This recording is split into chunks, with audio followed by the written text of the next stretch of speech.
Announcing the commencement of the first purge. I want you to change the world, and don't think that this is going to happen peacefully or you can do it alone. We need to kill the rich. You get out there, you use your weapons, and you rip Washington apart. You hunt down the billionaires, the bank bosses, the CEOs, the scumbags and the liars, the governors, the lobbyists, the senators, because they're all the same, and you hang them. Just remember all the good the purge does. Good afternoon, everyone. It is July 25th, 2018. I'm Eric. How's everyone doing this morning? Or afternoon, rather. I'm here at shtfplan.com. Trump versus the Fed. America sacrificed at the NWO altar. This comes from altmarket.com, written by Brandon Smith. So he says there is a disconnect within the liberty movement. I wasn't aware that there's a true, actual liberty movement. If any of you would like to point me in that direction, let me know in the comment section where the liberty movement is, because I can't tell. All I see is a bunch of people asking their masters for more freedom. All I see is political sycophants worshiping the state. All of them, this liberty movement, they're still statists. They're still asking masters for permission.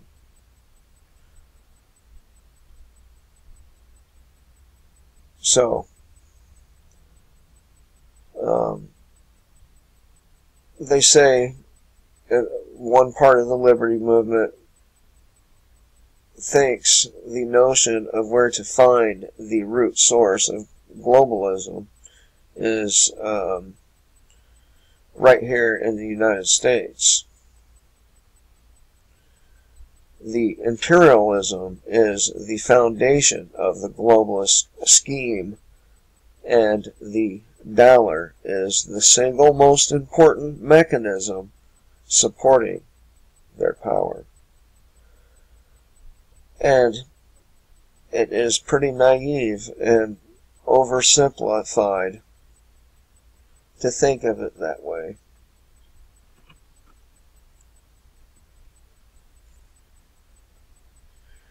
Numerous misconceptions stem from the idea that globalists actually have loyalty to the U.S. system.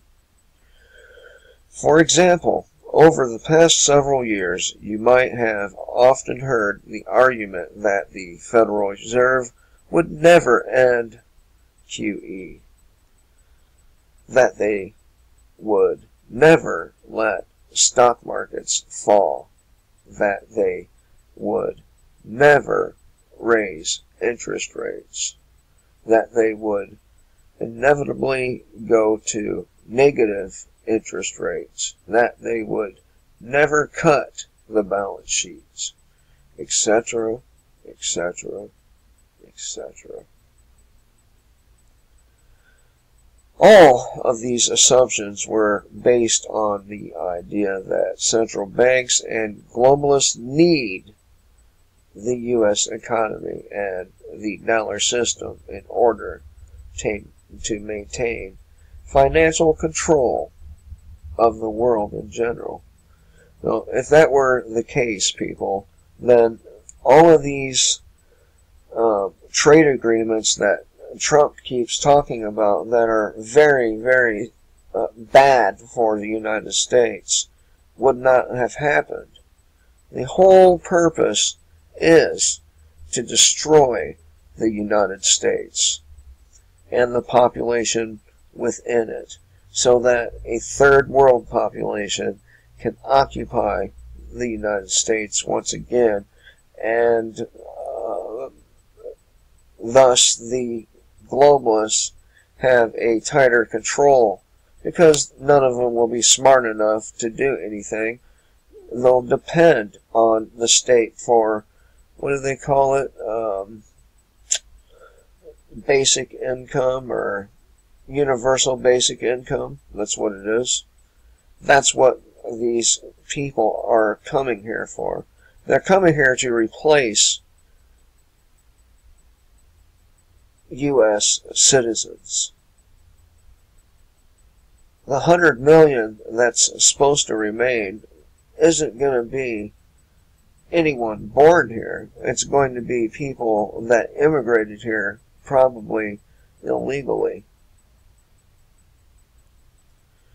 But I digress.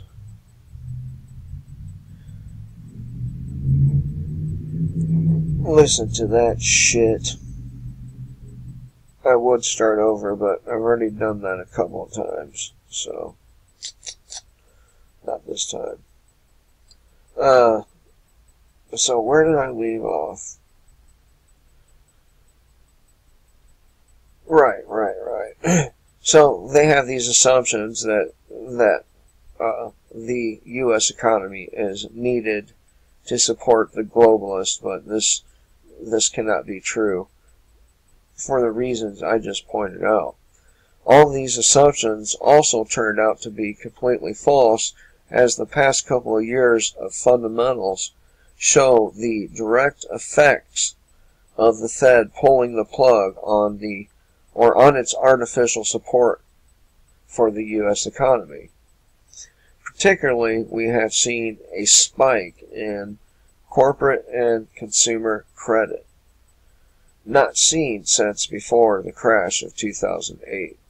Business interests are scrambling to take up the slack left by wanting Fed stimulus, and they are digging themselves into a grave-like hole in the process. Not only this, but we have numerous examples of Fed officials admitting that a crash in the markets and the economy would occur if the Fed cut off support. This includes current Fed Chairman Jerome Powell, who outlined the result of balance sheet cuts and interest rate hikes back in 2012, meaning skeptics cannot argue that the Fed is somehow unaware of its own actions and the consequences.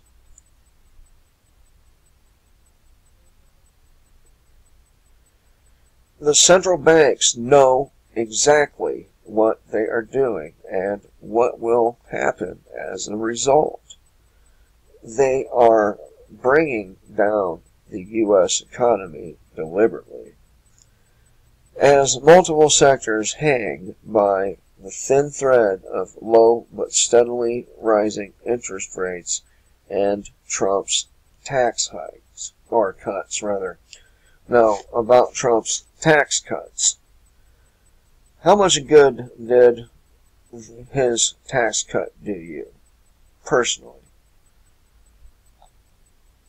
I can't personally say with a straight face that I even saw such a tax cut. But even if I had got some sort of tax cut,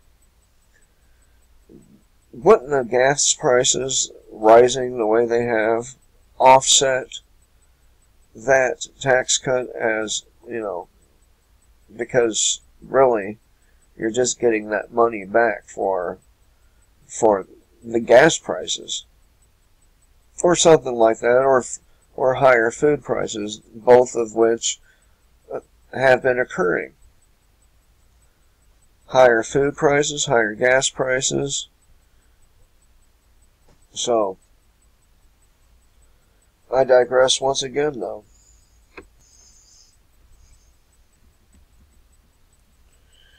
So, not only this, but we have numerous examples of Fed officials.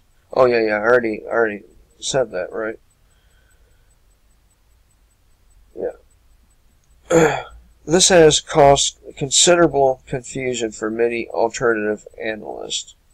They have spent so long operating under the notion that the Fed's or Fed will protect U.S. markets, protect the dollar, and thus protect itself.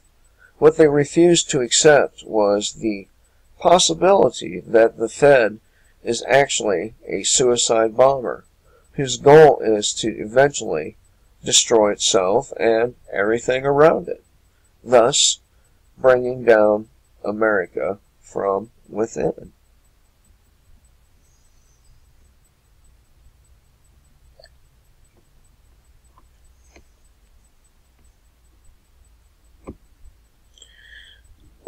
Why would the globalists do this? For those that assume the U.S. economy represents the goose that lays the golden egg, what I described above is inconceivable. In order to understand what is happening and why, we must cast off the lie that America is a golden goose that perpetually supports the globalist agenda. Rather, America is more like a host to the globalist parasites, and once the host is drained of all vitality, the parasites will leave and move on to bigger and better hosts. In other words, just as numerous empires before it, the U.S. system served a purpose for a particular window of time. It was exploited as a means to an end. And now the banking elites are moving on to a new world order, in which America plays a far diminished role. This is why the Fed continues to act in a manner that appears bewildering to so many people. This is why the Fed is taking actions that they have openly admitted will crush or cause a crash. They want a crash. What do you think about that? They want a crash. I've been talking about shit hitting the fan through economic crisis for a while. I've thought that it was the most likely thing for shit to hit the fan. At least the most likely thing to get the ball rolling. But in light of all these volcanic eruptions, the strange weather, and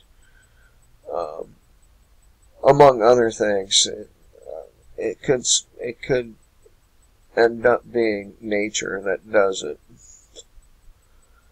But as you can see, if nature doesn't do it, then this will. So the Fed itself is merely an empty shell. It's an institution on paper representing a set of illusions that are treated as concrete. You know, like the idea of authority. It too is an illusion that is treated as if it were concrete. If we are looking for the top of the globalist pyramid, we would certainly not start with the Fed. Duh. You know who the top of the globalist pyramid is, don't you? You know, Evelyn Rothschild and people in his family. The people at the Bilderbergs. You know, the ones that's been there for year after year after year. I'm not talking about the people they call in to get opinions from.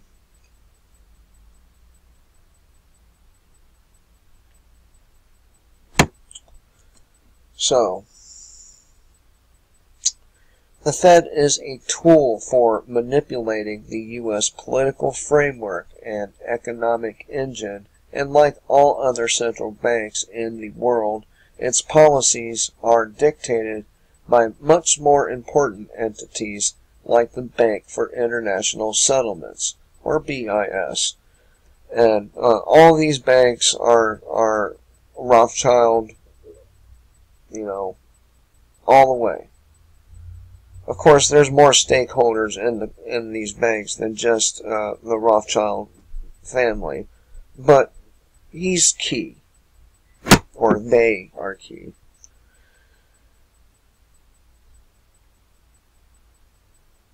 It's organizations like the BIS and the International Monetary Fund that are set to become the new centers of the financial world as the U.S. economy and the dollar sink into obscurity.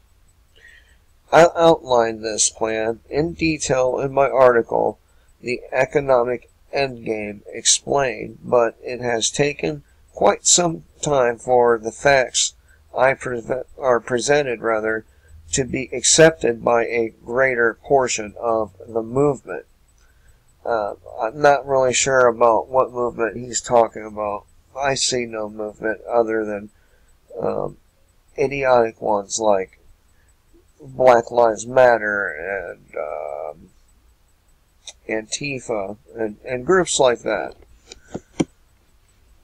There's no movement. There's no real actual liberty movement, okay? It's if there is, it's been hijacked by COINTELPRO. Whatever good that will ever happen, it will be done in darkness, in the shadows. It will not be done through begging your fucking masters for more freedom. So it's organizations like the BIS and IMF that are set to become the new centers of the financial world as the U.S. economy and the dollar sink into obscurity. I outline this plan in detail in my article, The Economic Endgame Explained, but it has taken quite some time for the facts I presented to be accepted by a greater portion of the movement. The claim that the Fed would never sacrifice itself is a powerful distraction from the truth. Globalists do not care about managing the U.S. system as it is. They are even willing to undermine it in order to create the chaos needed to generate social and political capital, the kind of capital that will buy them a worldwide economic reset and their so-called New World Order. Within this construct, the masses would be made to accept open centralization of financial and political control into the hands of a minority of banking elite. That is to say, the globalists no longer want to be covert. They prefer to be overt and venerated as saviors of humanity rather than the despised as an organized cancer. In order to achieve such a fantastic farce, certain steps need to be taken. In particular, someone else needs to take the blame for the distractions, for the disastrous consequences of the global reset when it accelerates. Of course, they're going to say what I've been saying since Mr. Trump announced his intentions of running for president. I said back then that if he wins, he will be the one to take the blame for an economic collapse. Not just him, but conservatives in general, because it is the conservative policies that they're going to look at as a whole, as opposed to just Donald Trump. And shortly thereafter, we'll have a choice to make. Either follow the new socialist system or fight and fight and fight some more. Now, what I find to be very discouraging is the fact that when President Obama was in office, people on the right screamed at the top of their fucking lungs that presidents are not elected, they are selected. But for some reason, when one of their people get into office, they abandon that idea. And where I'm going with this is, Hillary Clinton was intentionally made to lose. The whole fucking thing was thrown in favor of Donald Trump. It's a lot of reverse psychology going on, and the fact that mainstream media hates Donald Trump, at least on the surface, and his nationalist rhetoric. That's what made him the attractive candidate for, people on the right. But they now ignore the fact that presidents are not elected, they are selected. They are ignoring this because somebody they wanted there is there. But it didn't change. And that's still the deal.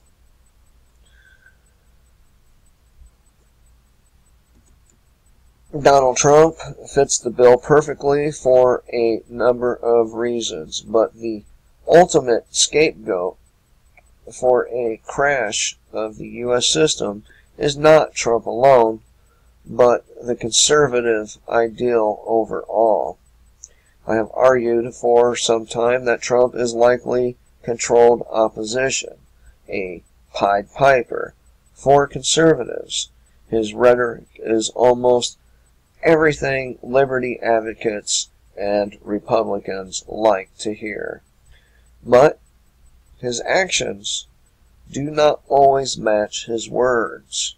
And this holds true with all politicians. All of them. So, in particular, the induction of multiple banking elites and Council on Foreign Relations members into Trump's cabinet makes it impossible for true change to ever take place within the White House, let alone the rest of Washington. Which is probably why we have seen Trump flip-flop on so many issues recently.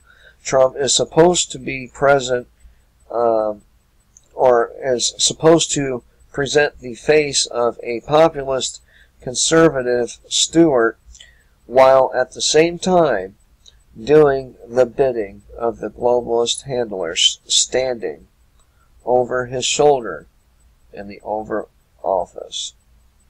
And I've also told my subscribers that every president, except for maybe the first few, 2, 3, they have had handlers telling them what to say, telling them what to do. More specifically, Trump has reversed course on his relationship to the Fed many times. In September of 2016, Trump attacked the Fed on the campaign trail, stating that they were keeping interest rates low and the dollar weak in order to artificially boost stock markets for the Obama administration. This was mostly true, though the Fed could not care less about protecting the image of any president.